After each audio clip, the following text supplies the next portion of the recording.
आज सकाळु सकाळु स्कूल रे पहुँचिकी मैं देखिली एलकेजी 2 गर्ल्स इशू और श्रेयांशी दीटा रोज धरिकी मत वेट कर सतरे पिला सहित समय काटबार खुशी आउ सब खुशी ठार टिके निरा सेपटे अंशुबाबा डेनी भोक लगे आम माँ पुआ ए घर आनी रुटी तरकारी खावाई जीवु आई सारापर अंशुबाबा केमी पुणी पाठ पढ़ा जी क्लास को मुझे निजे क्लास सरमी क्लास सारापर आम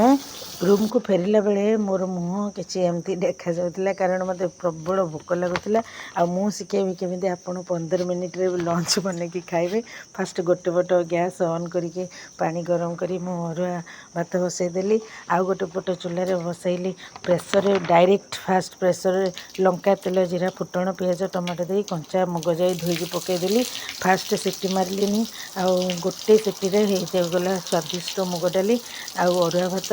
खाइबा समय एपटे बैगण और भेंडी को भाजिकी काकड़ी पापड़ रेडी करदेली मो पुओ खाई बहुत खुशी होगा आ भिडियोटी आपको केमती लगे कमेंट निश्चित नेक्स्ट वीडियो